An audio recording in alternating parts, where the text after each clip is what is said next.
Mesdames et messieurs, je vous souhaite la bienvenue à cet entretien avec l'ambassadeur de France au Japon, Monsieur Laurent Pic, à l'occasion de la fin de sa mission.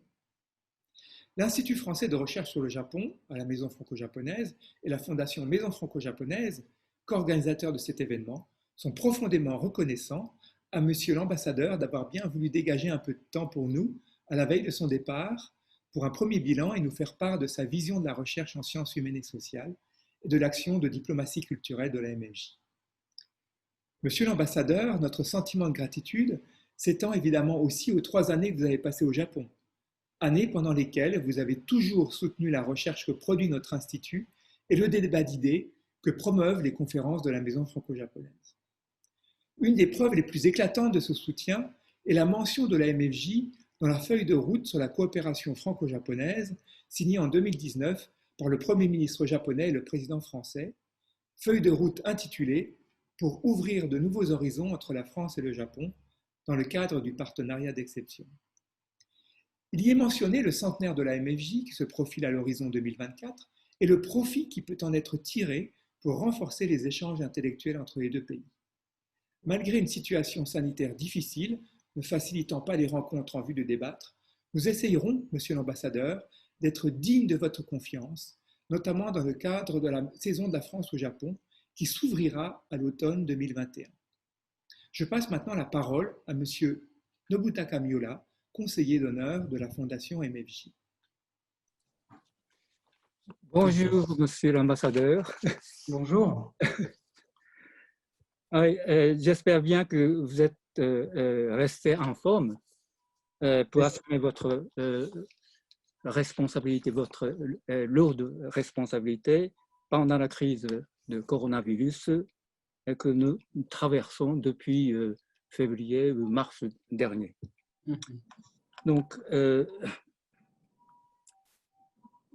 vous expliquerai pourquoi j'ai eu cette idée d'organiser un entretien, une conversation en Zoom dans la situation actuelle. Alors, bon,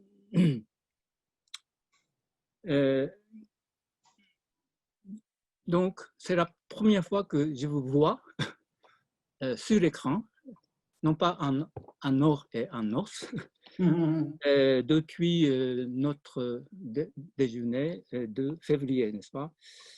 Et j'attendais l'occasion de vous revoir au moment de la fête nationale du 14 juillet, par exemple. Vous organisez, l'ambassadeur de France organise traditionnellement à sa résidence, mais dans la situation de coronavirus, cette fête nationale a été annulée, je crois. Oui.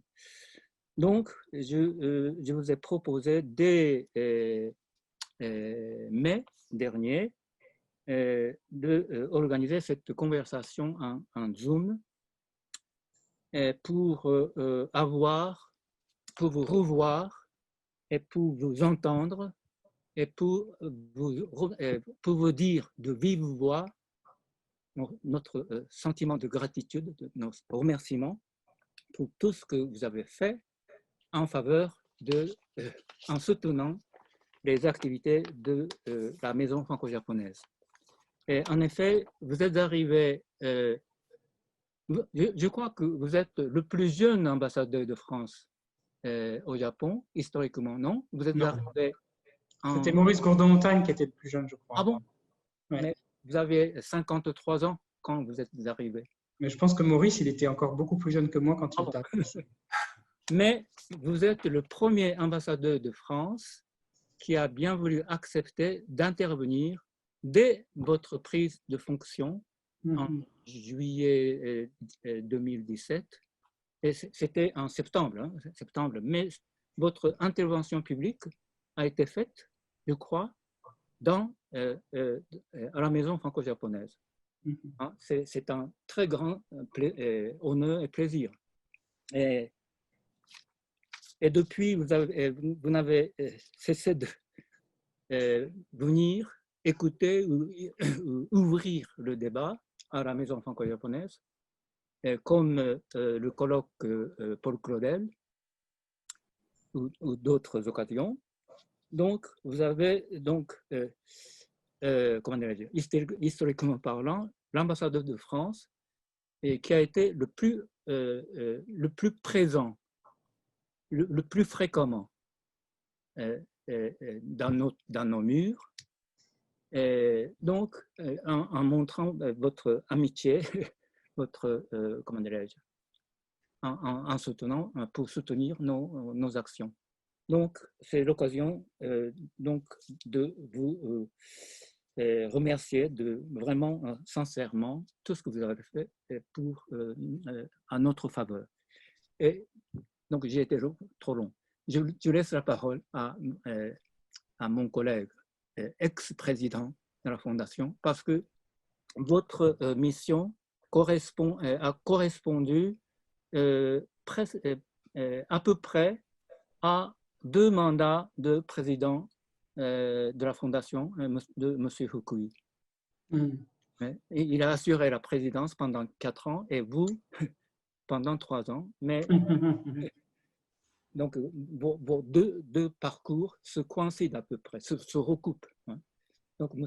Fukui, s'il vous plaît. Oui. Bonjour, Monsieur l'ambassadeur.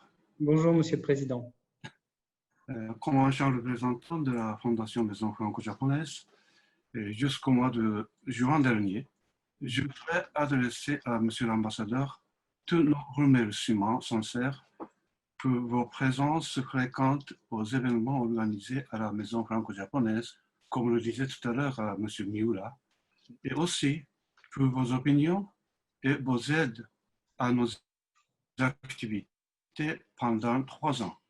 Grâce à votre étroite collaboration, la relation entre les 2 organisations, c'est-à-dire la Fondation Maison franco-japonaise, organisation tout à fait japonaise d'un côté, et de l'autre côté, l'Institut français de recherche sur le Japon à la Maison franco-japonaise, organisation publique française hébergée à la Maison franco-japonaise, donc étroitement liée à la Fondation.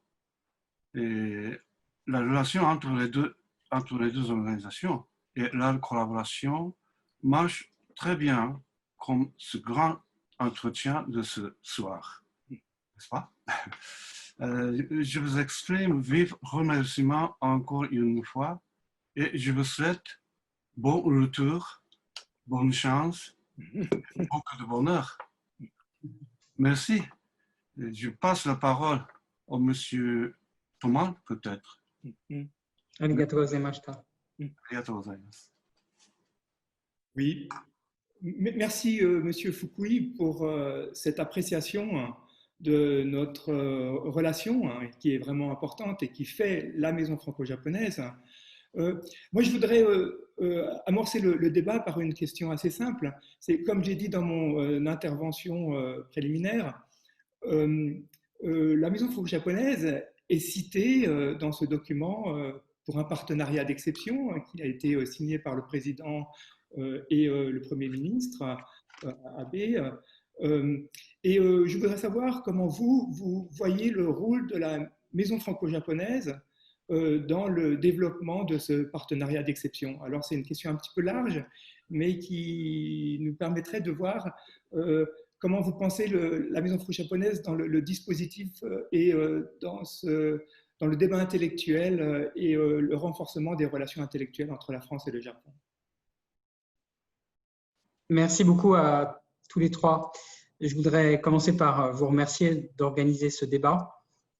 Et pour moi, c'est évidemment très important de pouvoir le faire avec vous, tant j'ai aimé nos interactions pendant 3 ans, et tant je pense que la Maison franco-japonaise et le Bureau de recherche français sur le Japon à la Maison franco-japonaise sont des éléments extrêmement importants dans les échanges entre nos 2 pays.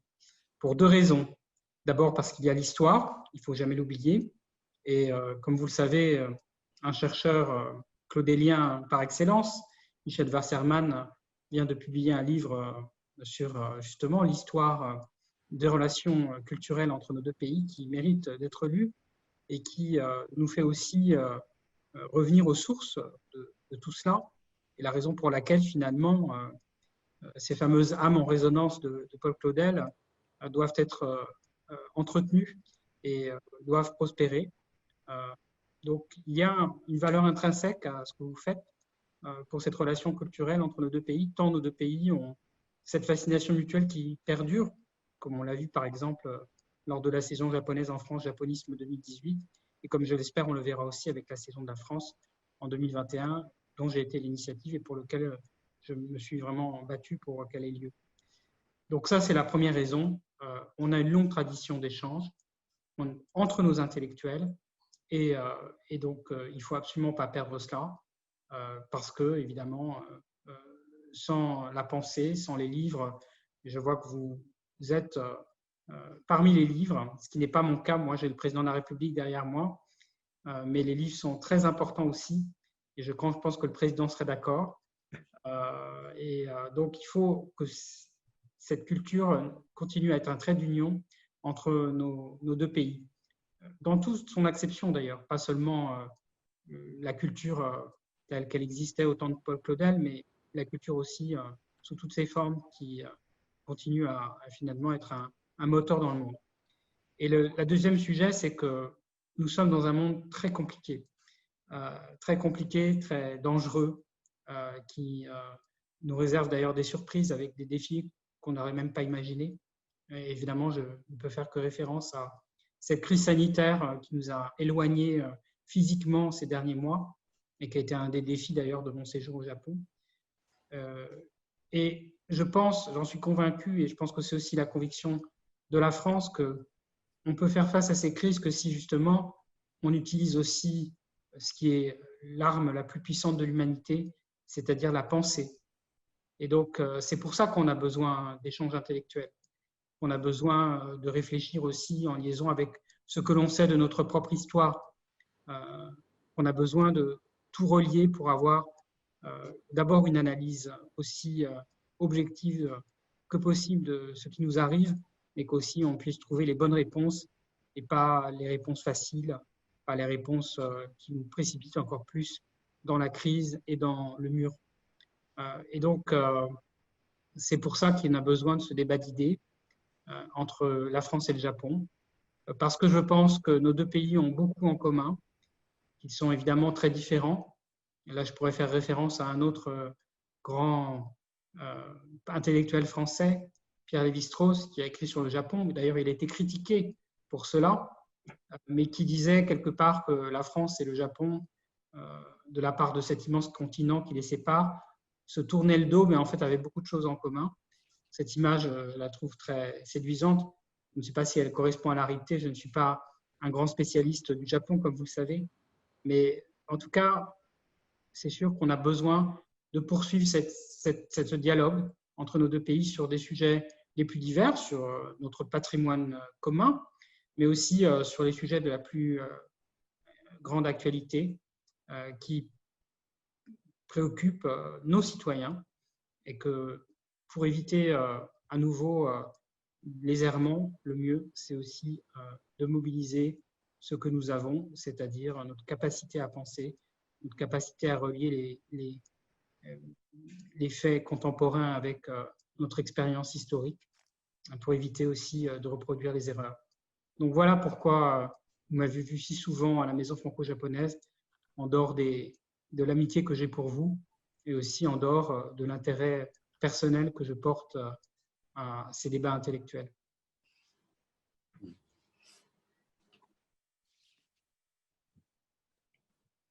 Monsieur Thomas, ça va? Oui, allez-y, ne vous tracassez pas. C'est à vous. Alors, j'aimerais, monsieur l'ambassadeur, j'aimerais vous demander vos sentiments sur les grands événements auxquels vous avez assisté pendant votre mission. Par exemple, vous êtes un des rares ambassadeurs de France et qui ont vu empereur Akihito, Showa, et nouvel empereur, d'abord au moment de l'agrément, et puis vous allez au palais impérial pour dire au revoir, c'est ça? à notre nouvel empereur. Et puis, donc, quels sont vos moments forts dans votre mission? Par exemple, accueil de président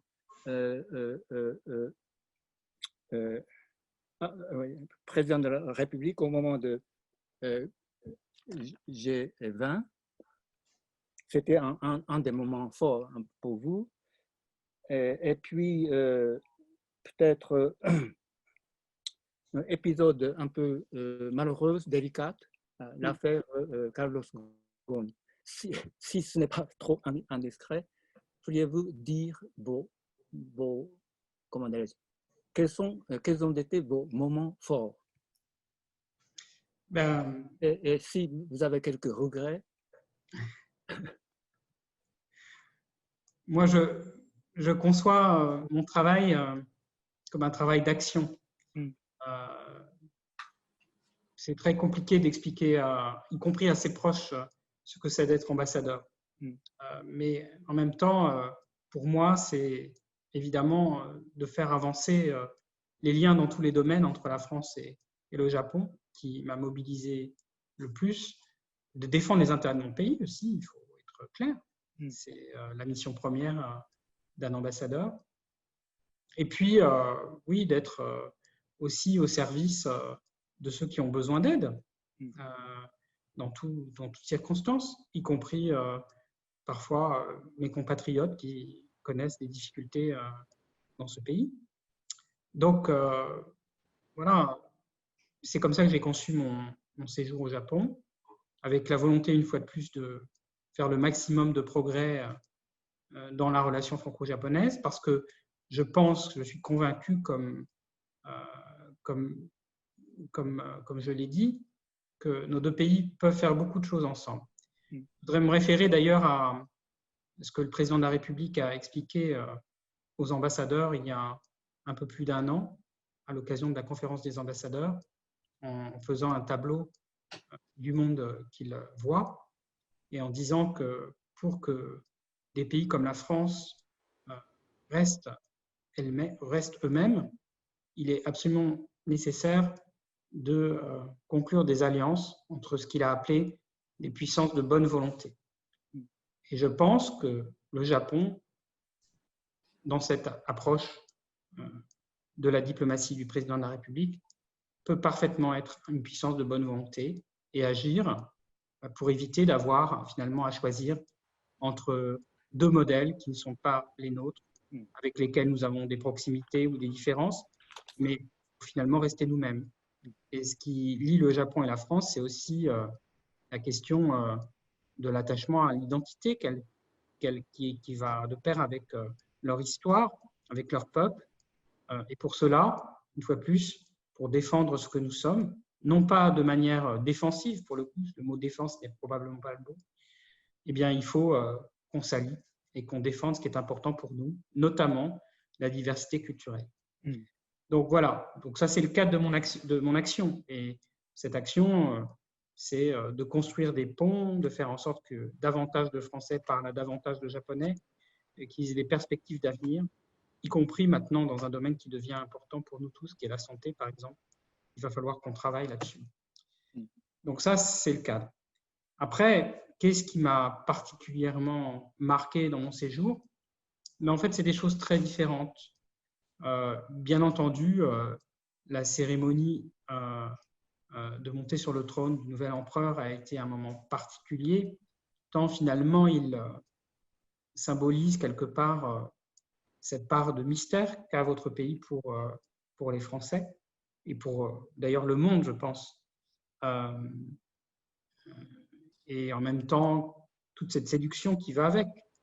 Voilà, donc ça, c'est quelque chose qui est très réel, qui explique aussi, je pense, beaucoup l'attrait du Japon et de la culture japonaise pour mes compatriotes.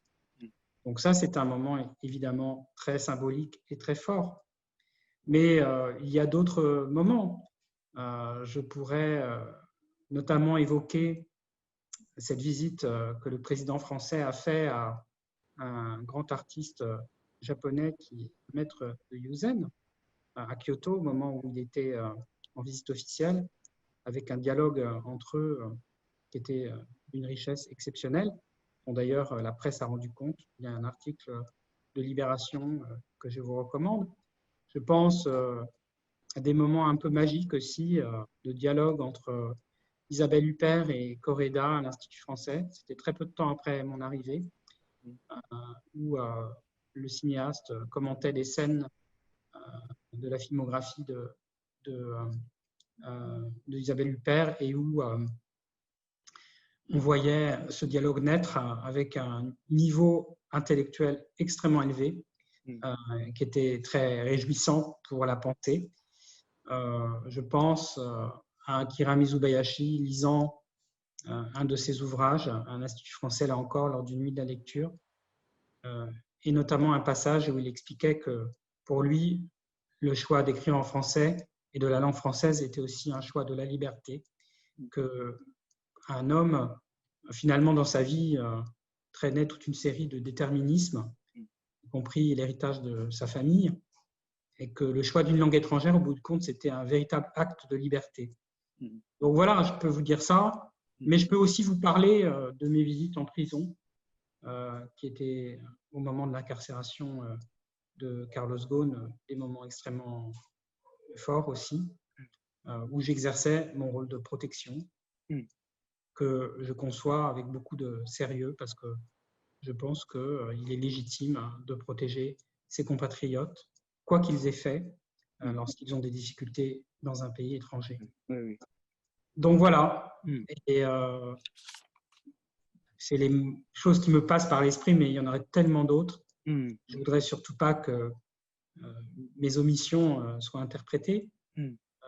Mon séjour au Japon a été d'une richesse incroyable, avec des développements extraordinaires. Vous avez parlé de Carlos Ghosn, mais je pourrais aussi parler de la disparition de Tiphaine Véron, bien de ces souffrances que j'ai pu constater aussi parfois, mais aussi de mes rencontres exceptionnelles avec des Japonais que je ne connaissais pas, mais qui m'ont offert en l'espace d'une seconde un partage de leur propre existence.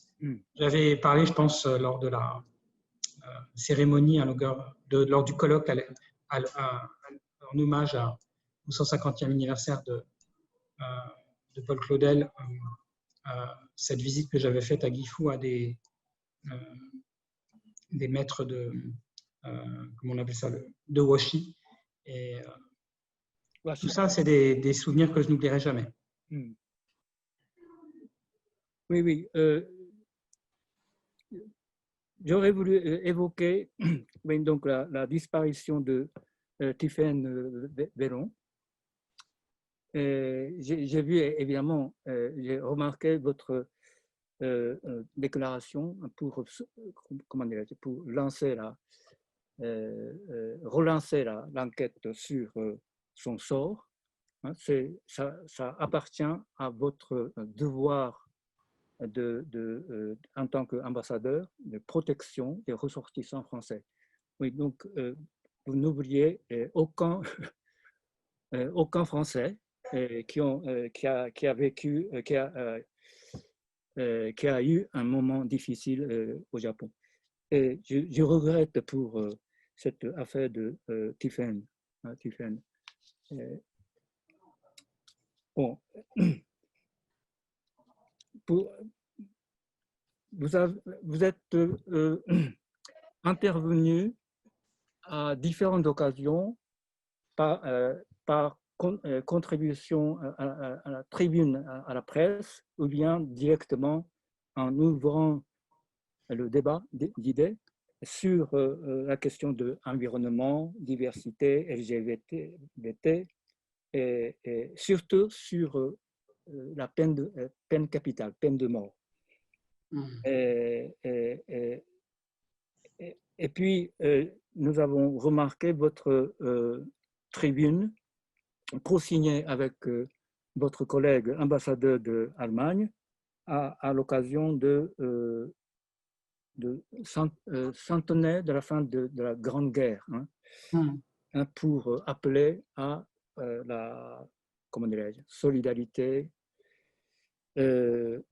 pour solidarité et réconciliation pour créer la paix.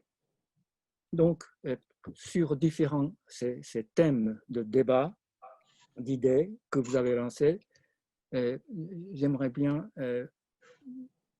avoir votre réflexion sur ces différents thèmes.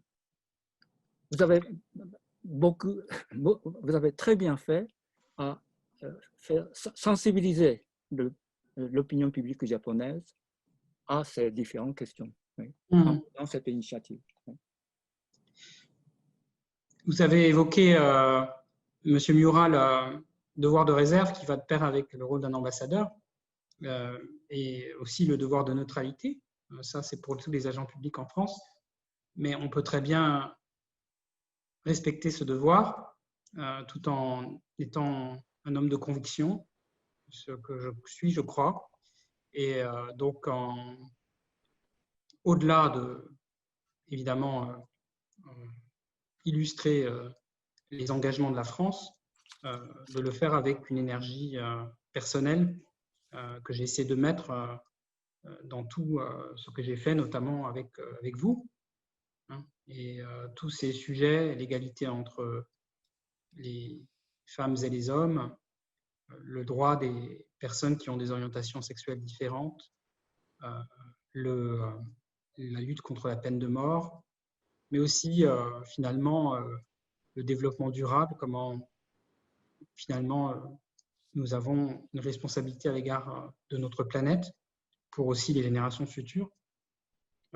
Tout ça mérite vraiment qu'on s'y engage et c'est ce que j'ai fait. Je pense que le débat d'idées a pour mérite justement de favoriser les regards croisés entre la France et le Japon avec nos différences sur des sujets qui nous sont communs. Tous ces sujets, ils se posent à nous. Tous ces sujets, ils renvoient aussi quelque part finalement à la place de l'homme sur cette planète. Et ce qui les relie quelque part, c'est finalement, moi, ce que je crois fondamentalement, les droits de l'homme et leur universalité. L'un des enjeux que l'on voit maintenant dans toutes les organisations internationales en particulier, c'est une forme de relativisme.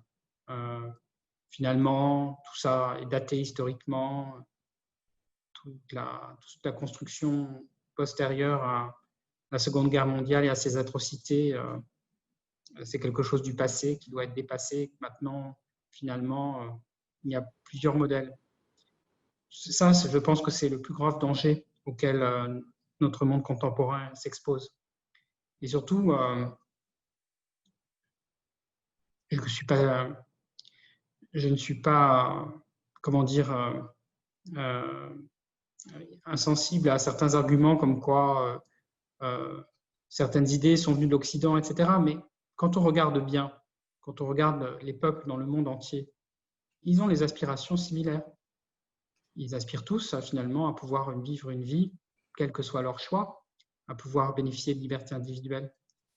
Et quand on regarde ce qui se passe, y compris dans cette région, on voit bien finalement que ces droits, ils ont une forme d'universalité, puisque partout, il n'y a pas un pays où on n'y aspire pas. Et donc, c'est aussi la raison pour laquelle je pense qu'il est utile qu'il y ait un dialogue entre la France et le Japon.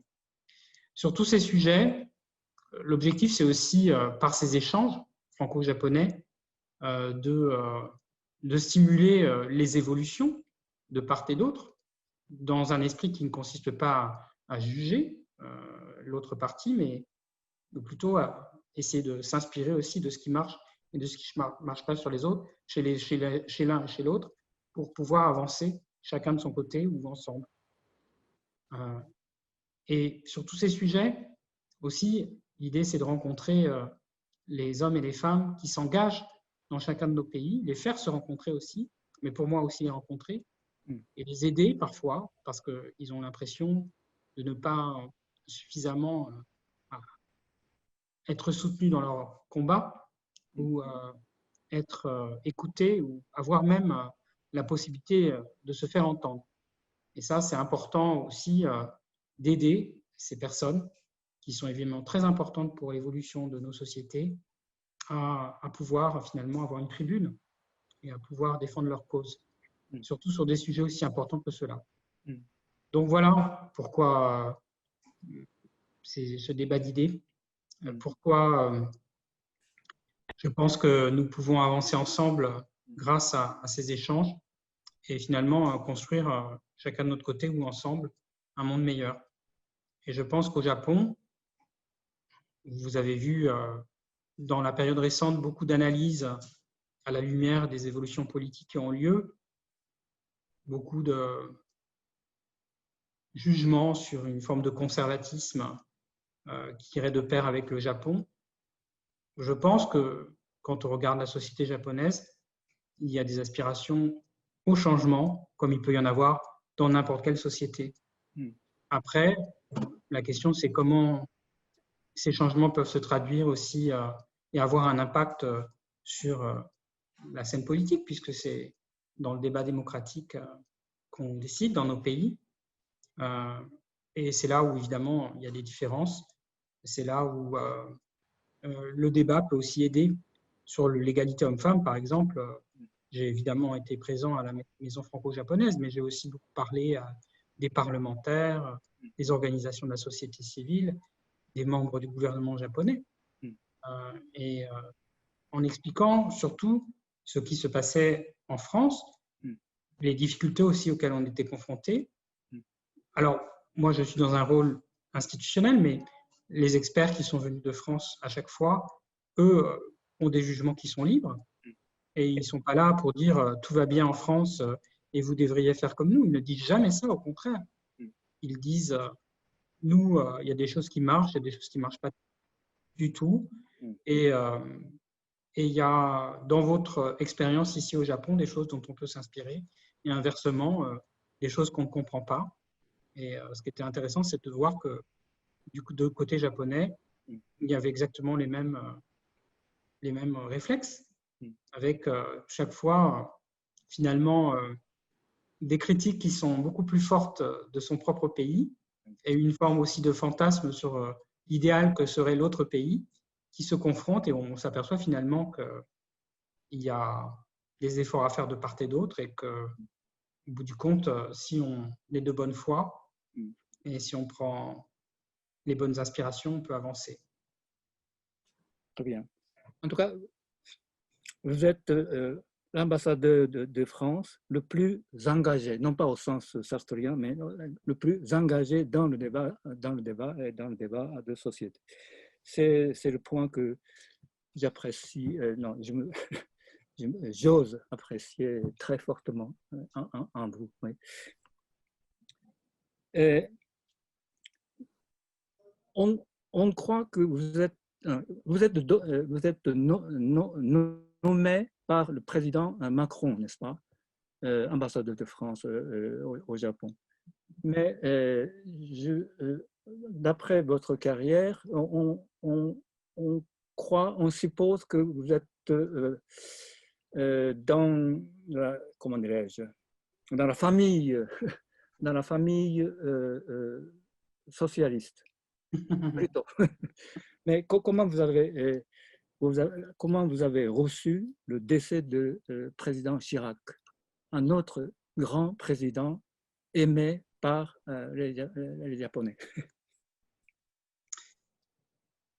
Monsieur Grudo Montagne était nommé par le président Chirac, je crois.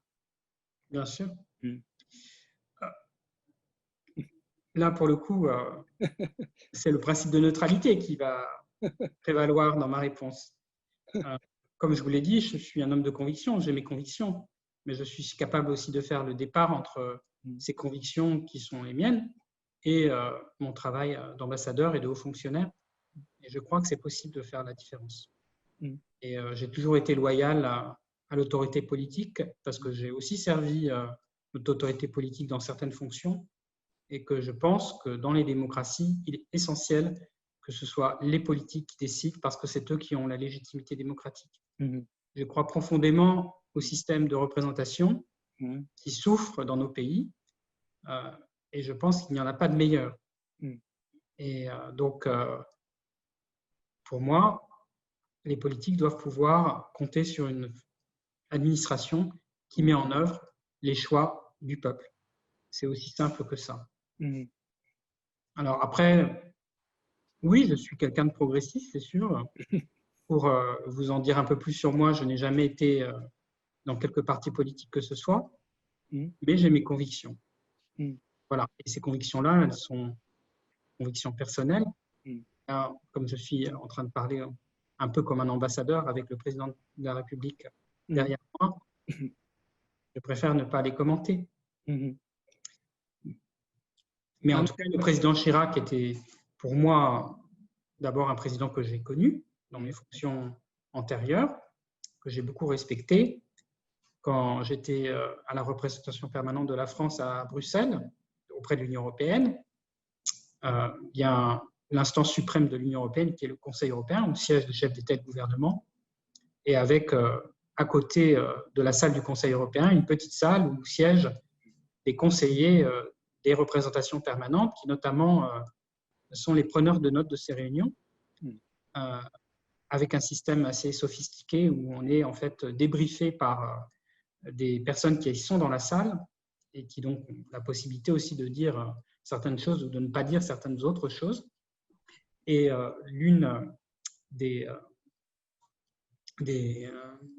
fonctions de ces conseillers, dont je faisais partie, c'était de répondre aussi aux sollicitations du chef d'État ou de gouvernement pendant le Conseil européen. Et donc, on avait chacun devant nous une lampe rouge qui s'allumait lorsque le président ou le Premier ministre nous appelait pour demander quelque chose. Et donc, j'ai, à ce moment-là, eu des interactions avec le président de la République qui étaient toujours extrêmement courtoises et respectueuses et avec une véritable volonté de le servir.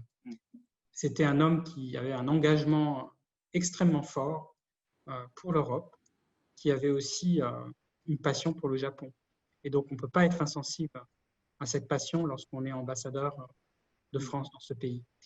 Et j'ai remis la coupe lors des tournois de sumo le plus fréquemment possible. Je l'ai encore fait en juillet dernier, avec évidemment en mémoire cette passion du président de la République, Jacques Chirac, pour votre pays. Et bien souvent, j'ai fréquenté des lieux, notamment des petits restaurants, des pépites, où le propriétaire avait une photo avec le président Chirac. L'intimité, la connaissance que le président Chirac avait de votre pays était incroyable. Pendant, au cours de ces 3 dernières années, vous avez assisté à la cérémonie de deuil de bombardement de Hiroshima et de Nagasaki, n'est-ce pas? Et cette année aussi. Parmi vos prédécesseurs, il y en avait qui avaient laissé cette disons, tâche à son ministre conseiller, par exemple, mais vous n'avez manqué aucune occasion de Hiroshima et de Nagasaki pendant ces 3 dernières années. Mais vous avez visité aussi beaucoup de pays en province, sur l'invitation de tel ou tel. Pourriez-vous raconter un peu comment vous avez découvert le Japon, pas profond, mais le Japon archipel, Hokkaido et Okinawa compris? Je ne veux pas faire de commentaires sur mes prédécesseurs parce que ce sont des hommes très respectables et qui ont toujours bien fait leur travail. Chacun s'organise comme il peut. Enfin, pour moi, en tout cas, c'était évidemment essentiel de participer à ces cérémonies pour simplement le respect au peuple japonais et aux souffrances qu'il a endurées avec ses bombes, tout simplement. C'est aussi clair, aussi simple que cela. Et donc, je suis allé effectivement 4 années durant à Hiroshima et Nagasaki avec à chaque fois beaucoup d'émotions, beaucoup de sentiments à l'égard de ces personnes, y compris les Hibakusha, qui ont encore dans leur chair les suites de ces bombes. Donc, je me suis déplacé au Japon, effectivement, mais je n'ai pas la prétention de connaître le Japon, notamment toutes ses merveilles, parce que ces déplacements étaient toujours très professionnels, et peu de loisirs pour découvrir des temples, des merveilles culturelles, mais plutôt des usines, des salles de réunion avec gouverneurs ou maires, des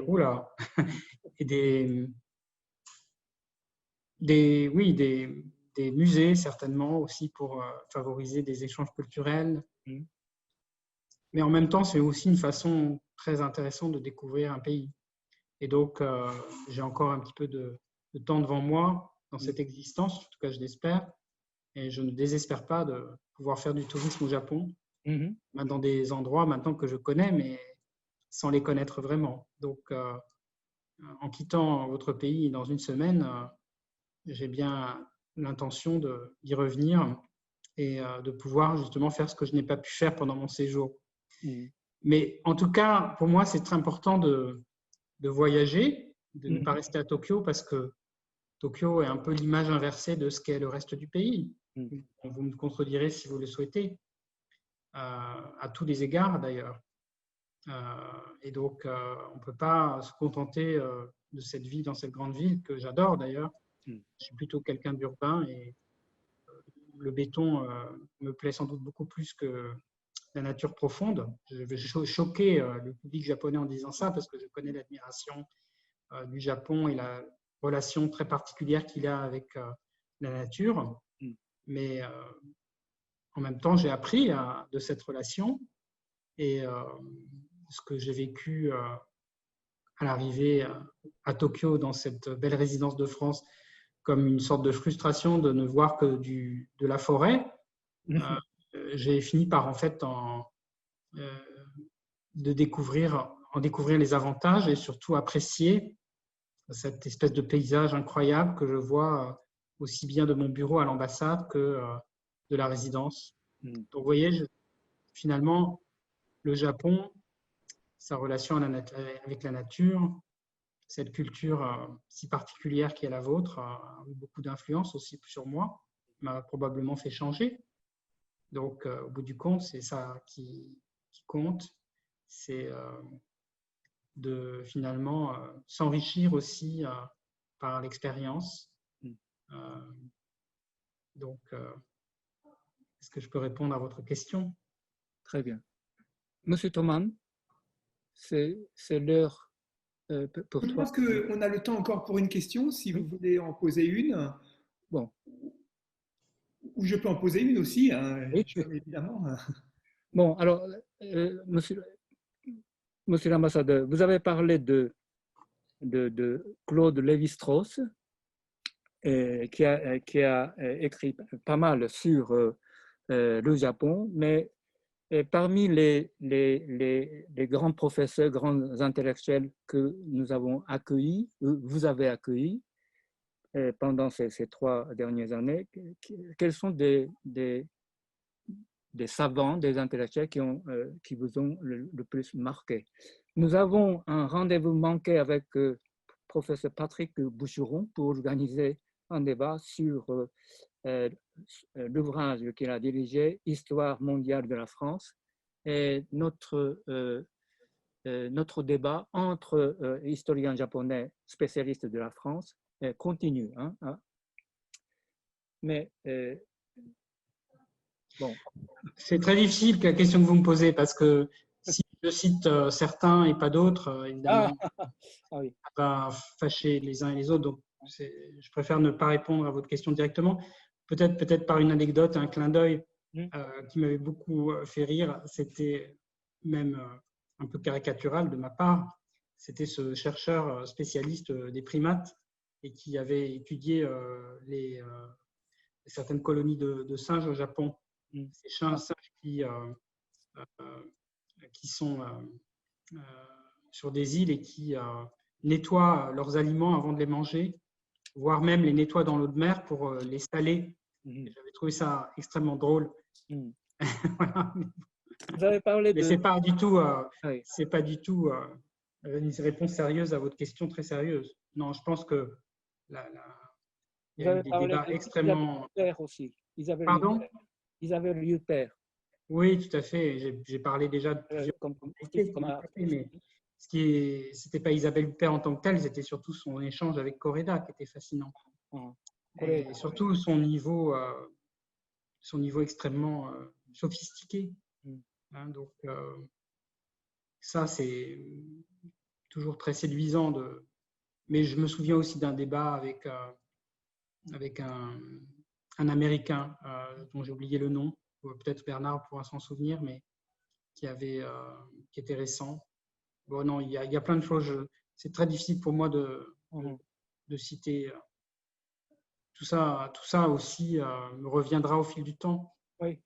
Donc vous me direz, dans 10 ans peut-être, quand on se reverra à Tokyo, j'espère, oui. Je vous dirai peut-être si j'ai choisi. D'accord. Bernard, pour ma part, c'est tout. Alors moi, j'aurais une dernière question, tant qu'on est dans le domaine des metteurs en scène, des arts de la scène. Je sais, monsieur l'ambassadeur, que vous avez un goût particulier pour Ariane Mnouchkine, qui elle-même aime beaucoup le Japon. Ariane Mnouchkine est une sorte de passage, parce que moi, quand j'étais beaucoup plus jeune, au Festival d'Avignon, j'ai assisté à la Nuit des Rois, mise en scène par Ariane Mnouchkine, mais fait sous la mode kabuki, avec une mise en scène kabuki, c'était absolument extraordinaire.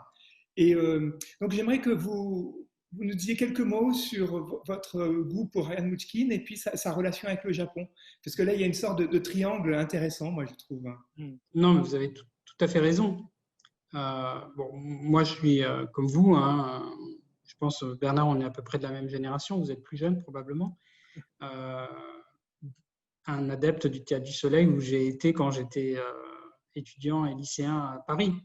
C'est un théâtre que j'ai fréquenté, donc avec tout sa chaleur, puisque tout le monde finalement participait quelque part à l'événement théâtral, à égalité aussi. Donc c'est quelque chose de très important.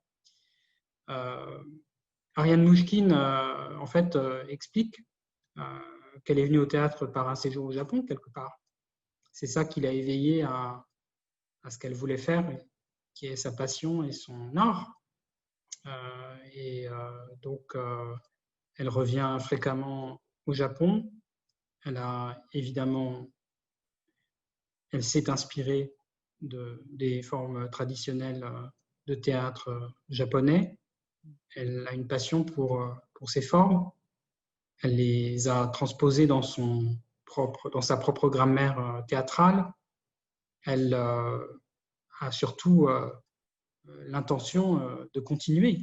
C'est ça qui est important.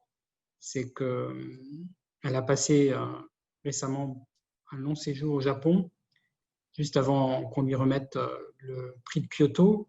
C'était à l'automne 2019. Et lors de ce séjour, elle a commencé à réfléchir à une prochaine création qui, j'espère, je suis presque même sûr, sera l'un des moments forts de la saison de la France au Japon en 2021-2022. Et donc, il faut s'attendre à voir Ariane Mnouchkine à nouveau dans ce pays, avec, je pense, une création qui s'inspirera de cette passion qu'elle a pour la culture japonaise, mais aussi aura une portée universelle, puisqu'elle parlera de la manière dont notre monde fonctionne. Je ne vais pas révéler de secret. Vous savez que l'une des spécificités d'Ariane Mnouchkine, c'est de créer en marchant, c'est-à-dire qu'au départ, elle a une idée, une intuition, et cette intuition prend corps au fur et à mesure que la création se produit. C'est, une œuvre dynamique et qui tient compte aussi de toute une série de facteurs, y compris les acteurs qui contribuent à mettre en mettre en œuvre son intuition. Donc, mais je suis absolument certain que ça sera un immense bonheur d'assister à cette représentation. J'espère que j'aurai des loisirs pour pouvoir y assister moi-même en revenant au Japon à ce moment-là. Merci beaucoup, Monsieur l'ambassadeur, pour cette heure vraiment passionnante passée en votre compagnie et d'avoir permis par votre ouverture intellectuelle, votre sincérité, votre humanité. Maintenant, on sait que ça existe chez un ambassadeur. Bon, c'est une boutade, mais c'est quelque chose que beaucoup de gens qui vous ont rencontré retiennent au bout d'une année. Mais je sais que ma prédécessrice, Cécile Sakai, me l'avait dit. Et de ce point de vue-là, ça a été vraiment un grand honneur, une grande joie de vous rencontrer. Je vous remercie aussi, Monsieur Miula, pour vos questions directes, sans autocensure, et, ce qui est vraiment une bonne chose et qui montre que la Maison franco-japonaise est un lieu ouvert de débat, où il n'y a pas justement de censure et d'autocensure, ce qui souvent, qui est un peu dans l'air du temps et contre lesquels il faut évidemment lutter. Surtout, nous vous présentons nos meilleurs vœux pour votre nouvelle affectation. Et j'aimerais vous demander si ce n'est pas indiscret où vous allez aller après le Japon.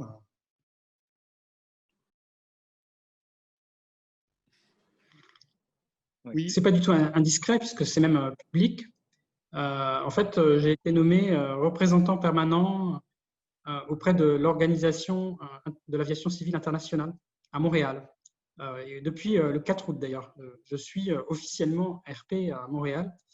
Et donc, vous voyez, on a beau être passionné par le débat intellectuel, eh bien, on peut aussi avoir une nouvelle aventure très différente qui va être extrêmement technique, mais en même temps avec un secteur qui me passionne de longue date et qui fait face à des défis considérables en ce moment compte tenu de l'impact de la crise sanitaire sur les voyages. Ce qui me lie, en fait, à titre personnel au transport aérien, c'est que je suis un passionné de voyage, que mes parents l'étaient et qui m'ont ouvert à cela. Je sais que, et d'ailleurs on le voit dans la presse actuellement, le voyage devient quelque chose parfois négatif. Je suis évidemment totalement hostile à cette idée parce que je pense que on ne peut concevoir notre monde que dans l'ouverture aux autres et dans les échanges avec les autres et que rien n'est meilleur que de rencontrer des cultures différentes, aussi voir que c'est au cœur de l'humanité. Et donc, on a besoin finalement de découvrir le monde. Évidemment, des méthodes plus ou moins bonnes de le faire, mais cette découverte du monde, c'est ce qui m'a conduit à être diplomate au bout du compte. C'est pour ça que je suis aujourd'hui parmi vous. Voilà, et je compte bien à Montréal m'employer à faire en sorte qu'on puisse continuer à l'avenir à voyager. Représentant permanent auprès de quel organisme? C'est l'Organisation de l'aviation civile internationale qui a été créée par la Convention de Chicago de 1944, qui est en fait une organisation du système des Nations Unies et qui précède même la création des Nations Unies. Vous ne pouvez faire voler des avions dans le monde que si vous avez des normes uniques qui s'appliquent à tous. Autrement, un avion devrait atterrir à la frontière. Et donc, on voit bien que c'est l'un des problèmes auxquels on fait face actuellement. Le fait que les États aussi parfois agissent de manière non coordonnée et qu'au bout du compte, ils bloquent la possibilité d'aller d'un point à l'autre. Et c'est évidemment des enjeux qui sont des enjeux en tant que tels, mais c'est aussi des enjeux commerciaux, des enjeux d'emploi, des enjeux industriels, donc des enjeux environnementaux. Parce que maintenant, tout le monde aspire à ce que les avions polluent moins, ce qui est légitime. C'est des enjeux d'innovation technologique, donc c'est tout ça dont je vais m'occuper. Le poste de Tokyo. J'espère en tout cas que j'y arriverai. Le poste de Tokyo, c'était vous-même qui avez souhaité Bien sûr. Mais Oui, le poste de Montréal aussi. oui, ça fait partie de mes vœux.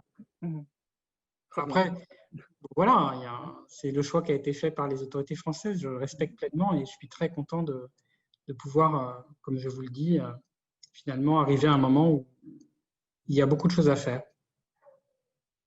Mais ça sera très, très différent aussi de ce que j'ai fait au Japon. Dans une certaine mesure, c'est pas plus mal. Parce que je pense qu'on ne part pas du Japon comme ça et qu'on y laisse une partie de soi-même. Donc, aller dans un autre pays pour avoir une mission à peu près similaire, ça aurait été probablement plus difficile pour moi que de faire quelque chose de très différent. Et là, je peux dire que je suis servi puisque ça sera extrêmement différent. J'ai appris par la nouvelle de l'ambassade de France que nous autres Japonais, citoyens japonais, ont le droit de voyager, d'aller en France maintenant. Absolument. Sans restriction. Depuis le 1er juillet. Et puis, pour les résidents français au Japon, ressortissants français au Japon, ils ont le droit d'aller en France et de revenir au Japon maintenant. Ils ont une restriction qu'a imposé le gouvernement japonais. Hein. Maintenant, très gênant. Ils ont le droit de le faire depuis le 1er septembre. Depuis, très bien. J'ai beaucoup embêté oui. mes amis japonais là, sur ce sujet. Ah oui, j'imagine. Oui. Bon. Voilà, merci beaucoup. Monsieur l'ambassadeur, vous pourrez aider encore la maison franco-japonaise à Montréal, parce que nous avons besoin des avions pour avoir des invités à la Lévis, c'est même ce qui est essentiel à son existence. Donc, encore des années où vous pourrez nous aider directement. Donc, merci pour tout, et puis merci d'avance. Voilà, ce sera notre mode de conclusion, et je voudrais remercier donc l'ensemble des personnes qui ont bien voulu écouter cette conversation. Merci beaucoup et bon week-end. Merci beaucoup à vous trois et merci aussi à toutes les personnes qui ont assisté à cet échange. C'est évidemment extrêmement frustrant de ne pas les voir et de ne pas pouvoir prendre leurs questions.